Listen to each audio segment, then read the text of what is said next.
I'm Andrea Morris from AM to FM Promotions, and I would like to welcome you to our very first interview segment for AM to FM Live. Diane Foy from Diane Foy PR is going to be doing an interview with M.T. Walker, so I'm going to pass the mic over to you, and you're going to learn all about him and get a little bit more insight before we get to hear him play live. Thank you.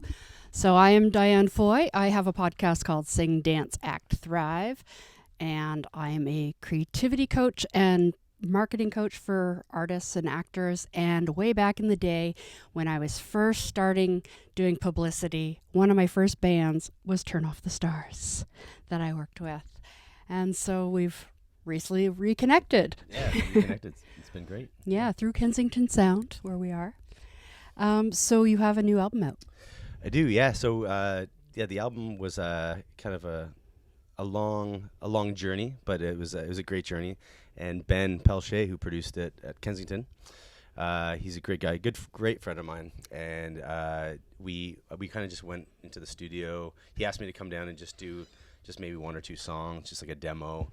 And I was kind of, after the Turn Off the Stars days, I was kind of considering getting back into playing music again. I never really stopped writing, so I kind of had all these songs, and so I came back in the studio, did a couple songs, and then it ended up Ben's like, you should probably do something with these songs. He thought the songs were strong enough, and so we kind of went back in, and the process, the whole album kind of took about a span over 3 years, and it's finally done, and it feels good. It feels good to have the songs out and into the world. So yeah. And did you plan on doing shows, and that all got paused? Or so what was the plan? So I did plan on obviously putting the album out, playing shows, and because that's definitely my favorite part is the live part, and it always has been.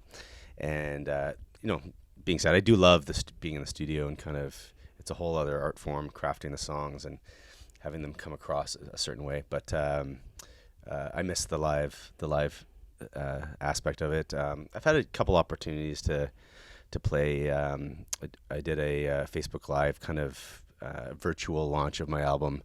Wasn't a real launch party, but it was in my living room. But it was so what you do these days. Yeah, and I've done a couple. I did a couple social distance videos and things like that. But looking forward to tonight, just playing the songs. And that's really cool. So how did you meet Ben? So how did Ben and I meet? So Ben and I kind of met through friends, musically through friends, and we ended up playing together. And I thought he was a great guitar player first off, and I'd heard of him through other friends, and then we kind of got chatting. He said he works in a studio, and that's kind of how it all happened, and we just kind of clicked. And he's just Ben's one of those guys that if you know him, you love him. So. Yeah. So of the new album, like how would you describe it to someone who hasn't heard it yet? What is the vibe? And maybe what are your favorite songs on the album and the stories behind that? Okay. I would say the music would be kind of in your folk rock genre. As I've gotten older, I like more mellow music. So, and back when I was in Turn Off the Stars, I was obviously we were a rock band, so rock was more my thing. But I think just as I get older, and I've got 4 kids at home, and I'm a teacher, music teacher, as well as a side gig, and so I'm around kids all the time. So I think I'm always kind of on my way home playing mellow music and just reflective music and songwriting that makes you think. And so I think that was kind of my purpose of the album, was to write songs that just kind of came from the heart, and about life and my life and experiences I've had. And I just wanted to be able to bring people into a certain space. It's not the kind of album you would sit and party to. You might have it in the background at a dinner party during dinner or something, or while you're making breakfast in the morning, because it's kind of got that kind of mellow vibe. But we kind of wanted to paint a picture with the songs and have the album kind of flow as one. And I think I've always been a fan of albums, not just a single, but I've always loved the full album and listening to the tracks that don't get heard as much and diving deep into them. So that's kind of what I was hoping with the album, is to kind of create like a timeless feel to it. So. And what are your subjects? What are your inspiration for your songwriting? Inspiration, I guess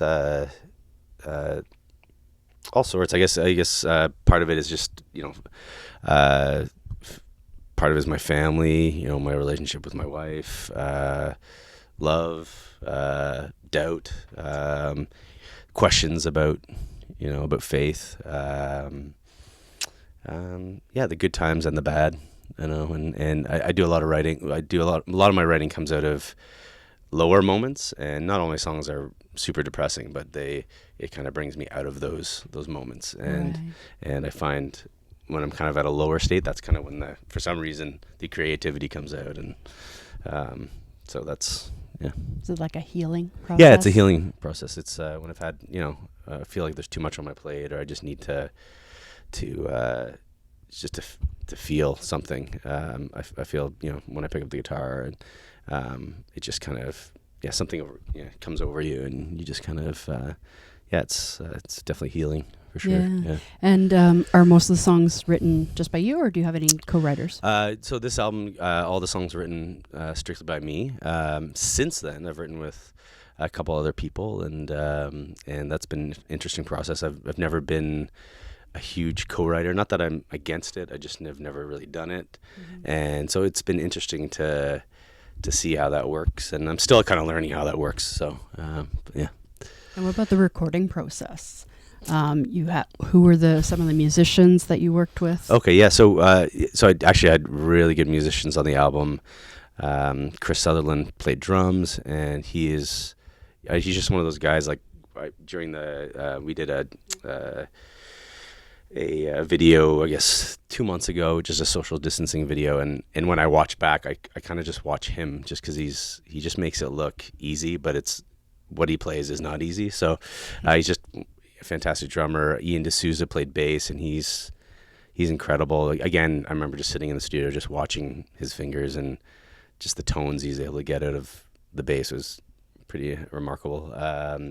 And then a lot of different guys. I had my friend Matt on banjo. I have a twin brother, so he played in Turn Off the Stars, as you know, and so he played guitar, electric guitar on most of the album, and actually it's funny because my band now is kind of, a few of the guys are from Turn Off the Stars, but it's kind of my own thing, and they're cool with that because they don't have the same. They have an attachment to it, but it's not the same attachment. It's not like you have to keep the whole band together, and being a band's like a marriage, kind of. It's not like that. It's kind of like, hey, I'm playing. Do you want to play? If you don't want to play, it's okay. I'll play acoustic on my own, or it's just a lot easier that way, and the guys really appreciate it. So, going back to your childhood, what first drew you to music? What did you always know this is what you wanted to do? When I was really young, like in elementary school, I was kind of a late bloomer as far as getting into albums and music. My mom loved to listen to show tunes, so my brother and I would know like every lyric to like Cats, or like I remember we went to PEI and she got the Anne of Green Gables soundtrack, so I could blurt out any of those Anne of Green Gables tunes. But no, it wasn't until actually it was probably a little bit later, grade 8, 9. I started, like, friends were giving me, the music they're listening to, things like that. My dad actually was loved the oldies. I remember these old gas station rock and roll decade tapes back in long time ago. My dad he'd put them in the car, and so that was like the first time I'd heard the Beatles, and like the first time I'd heard Roy Orbison or like whoever, and so I still remember driving up to this cottage listening to these tapes, and so that kind of, my dad kind of introduced us to like rock and roll, and then it's probably not until high school that I really started to kind of dive in, and I didn't start playing guitar probably till grade 10, and then it just kind of, my brother and I both learned together, and we kind of taught each other as we went. Oh, would you figure out? Oh, and he'd show me a chord, and we kind of bounced back and forth that way, and so it took it was kind of just a progressional thing, and as far as singing, I always sang because it was in my mom had us in the church choir, and so I was always singing in the youth choir. So I think I always kind of knew how to sing. It was just a natural thing I knew how to do, and then just a progression after that. So yeah. And so was Turn Off the Stars your first kind of band, or was there things before that? And then how did Turn Off the Stars come about? So it kind of started off as my brother and I, obviously, because just two acoustics, and we were very folky, and went off to university and played coffee houses, and I think even near the end of high school, like we won the talent show. I remember in high school, and we played in university, and we always had a great response. And we always felt like maybe this is something more, and so we just kind of kept at it, and then we met some guys in university, and we started a band, and we weren't Turn Off the Stars then, and we started a band, and we were called Simple Roots, and you know, I look back and I'm like, you know, we actually wrote pretty good music for the age we were at, and so we kind of did that for a while, and then it wasn't until we moved back to Toronto that we kind of ended up with new members and kind of turned it into something else, and my songwriting had completely changed, and that's kind of how Turn Off the Stars began.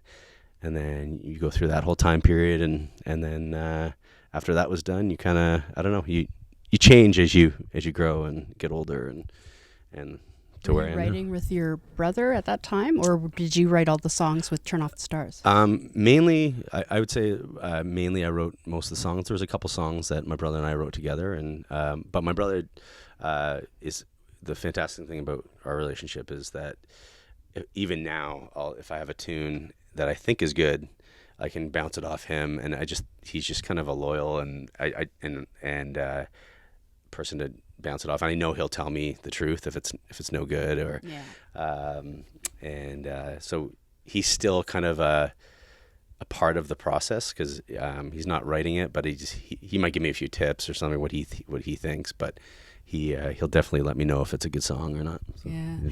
And what were some of the highlights of Turn Off the Stars? Because you got to do some amazing things and open for Switchfoot and a lot of other bands. Like, what are some of the highlights from that time?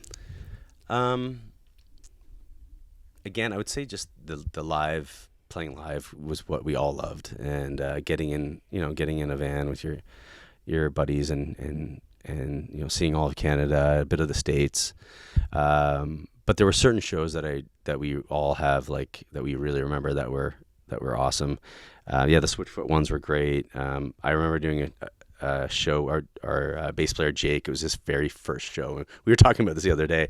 We had got a new bass player, and he was like brand new. He was a little younger than us, and his very first gig was opening for the Tea Party in Quebec, and we were playing this big old theater, like probably held a few thousand people, and there's a balcony, and very cool and massive stage. And I just remember that was a memorable show, because it was just a really cool venue. And I just remember Jake, our bass player, just kind of being thrown in there, and he did amazing. But it was like we were laughing. We're like, it's good for a show. Yeah, it's good for a show. But we're like, that's insane for your first show. But so those are the good memories, the really good shows. And actually, one that we really loved was we were on tour. Our very first tour was with Kim Mitchell, and Chris Sutherland, who played on my album, was actually Kim's drummer at the time. Mm-hmm. And so, we just remember that they were just really nice guys, and Kim was very just gracious and really liked our band. And Chris let us use his kit. Usually, you had to set up in front of, like, the opener set up your drums in front of the other drum kit, so you have like a little circle of space to the band, and that was where you played, and you kind of had to stay in one spot because everybody's sharing this one spot. And I remember Chris Sutherland let our drummer Max use his kit, and so we had a lot more space. So for the whole tour, he used his kit, which was really cool. And then flashed forward, well, I don't know how many years, 15 years or more. Chris comes in, and I'm like, "You look familiar," and we figured out how we knew each other. And so. Cool. So why did that band end? Why did that band end? I think it became musically. I was changing kind of what I enjoyed, what I wanted to write. It was just, I kind of felt like I didn't really didn't love the music that we were coming out with, even though I was writing most of it. But I kind of felt you had to write a certain way, and that could be that. Yeah, success. And we kind of reached a point where we lost our record deal, and so that hurt, and then we kind of lost our booking agent, so that hurt, and then there's a lot of other stuff behind the scenes people don't know about, and it was just a lot on us, and we were getting older. I was having a family, and it just wasn't that much fun anymore. We were we weren't really loving it anymore, and so we just decided that my brother and I were kind of the ones decided first, but the other guys were on side. They kind of knew, and we just kind of felt like it was time, and we didn't necessarily put it on pause for good, but we just kind of said we just need a break from this and somehow do it differently, or just and then it just kind of. Did you kind of take a break from music altogether, or were you still doing stuff? I would say I took a break as far as like how much I put into it. I was always still playing little gigs here and there, little house parties. Like I've continued to perform, but not to that extent. To get to that point where you have a booking agent and you're getting booked these great shows and all that kind of thing, that's a whole other level. And so I never stopped playing music, and I never stopped writing, but it was just kind of it was different. Yeah. Right. Yeah. And then had you released anything else between then and now? No, I think I had thought there was many years I was like, I should do something. I had people saying, you got to release, when are you doing your album? Because I had all these songs, and I'm like, maybe next year, and I just never got around to it. Having a family and busy, got a job, and you just get kind of busy with that. And I think there was a part of me that was doubtful that if I put it out that it would. I think I was just, I don't know if I wasn't afraid, but I was just doubtful that it would become something. So and it wasn't until I kind of ran into a band, and he kind of confirmed that I had some good songs, and that I had something to say, and that people will like it. So that's so does it feel like you're kind of starting over now? It does, yeah. It does feel like I'm starting. It's a fresh start. It's a fresh start. Is it exciting or scary or both? It's exciting. It's exciting, and I feel like it's a down to earth way of doing it. It's a grassroots way of doing it, because I've had all that experience of being in a band from years ago, and I learned from that what I would do, what I wouldn't do, and I kind of feel like this is my own thing, and kind of enjoying that it's kind of there's less pressure. I don't know, it seems, because there's also when you're young and there's all of a sudden you have a successful band and you have all this industry behind you, you just kind of maybe follow what everyone tells you to do, and then this time you're older going into it, so you kind of know to stay true to yourself. Yeah, I think that's part of it too. Like, yeah, just being, I was going to say that actually, being myself and being genuine to who I am, and not trying to be something I'm not. And I think I wrote some great songs back then, but I think it was a little too much like the bands that I was really passionate about, and I think that's a young thing. Like when you're young, you want to be like someone else, and so it wasn't until I got older that I realized I don't need to do that. So. Yeah. And what bands were your influences then and now? Okay, so then I'd say U2 was a huge influence then. I kind of, when we came out a little, like Coldplay was a bit of an influence. Like the Brit rock scene was kind of like, the Verve and bands like that, Doves, all that, those kind of bands were kind of what we all were really excited about. And as the years progressed with the band, I just started listening to more like singer-songwriter stuff, and just kind of, I liked the idea of just not having to be over the top. And our band was kind of always about putting on the show, and I kind of like the idea of like, no, just letting the song speak for itself, and being true to who you are. And so I just started listening to a lot of like singer-songwriters and things like that. I just got more interested in and connected to it more. Yeah. Right. And who are some of your favorites? Oh, my favorites. So I would say I loved David Gray. Glenn Hansard. Actually, I love John Foreman. He was the lead singer of Switchfoot, or is the lead singer of Switchfoot, and we just connected with those guys. And I've always loved his writing. So he put out some solo records that I really connect to, and just lyrically and melodically. And so he's one, I would say. Gregory Alan Isaacoff, he's one of my faves. Kathleen Edwards, I love Kathleen Edwards. Lots of different influences, but those are some on the top of my head. And so you have a day job of teaching children music? Yes. Music? Yeah. And you said something about someone biting you on the ass. Is that what's happening? Yes, that's right. Am I allowed to say butt? but. But. Yeah, so I told Diane about this story, but yeah, so I teach kindergarten to grade 3 music, and it's actually the perfect job for me. Love it. I've always loved working with kids, and I love music, so it's been a great job for me, and so it's kind of what you would expect. I come in with my guitar, and I bring in other instruments, but we do a lot of singing and movement, and so kids get excited when I come in and get a little bit loud sometimes and crazy, and the kids are dancing around. So there's this one in particular kindergarten class, and I walked in one day after lunch, and in the afternoon kindergarten, they get a little squirrely. They're done for the day, and so I come in to do music, and I walk in, and usually they all kind of run over and hug your leg or whatever, and so you give them kind of like the teacher side hug. And anyway, so this one day there's like 8 of them just decided to like swarm me, and so they're kind of hugging me, and all of a sudden I just feel and I turn around, and this little tiny little girl, cute little thing, bit me right on the butt, and it hurt, and so I said, what were you thinking? Why would you bite me? And she just said, I was just so excited.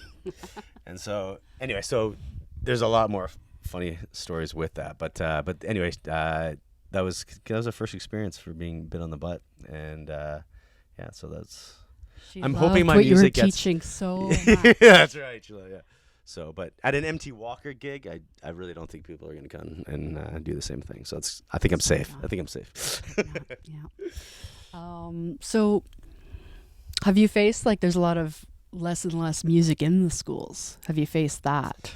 I've been very programs taking away. Yeah, I've been fortunate that I work for a great principal, and she believes in the arts, and she's and she just gave me a chance. I was supply teaching, and I wanted to get a permanent position, and it started off as a covering for a mat leave and for a music teacher, and then I just kind of developed my own music program, and it took off, and I got great response from the kids and the parents, and so that kind of got me a position full time in music. And since then I've been fortunate enough to be with the same principal, and she believes in what I do, and I think that's part of it. I don't know, if I move on somewhere else one day or if that will always be the case, but I love what I do, and I'm happy to have the job I have while I have it. So, and that's the thing about building a career in the arts. You have to it's like you piece this little bit together and this little bit together,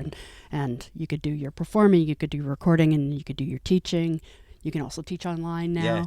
Yeah. So it's about building a career in the arts so that you could still do what you love. And part of it was finding a career that I did love, because I loved playing a band. I loved playing music. I never really wanted to give it up. It just things kind of fell apart with the band and just happened. But I knew I wanted to somehow stay creative, and so that was one way to kind of pull that off is to go into teaching and teach music, and hopefully get kids as passionate about music and excited about music as I am. So, and I think I tend to do that. So, right. It's been nice. So what are your hopes and dreams now?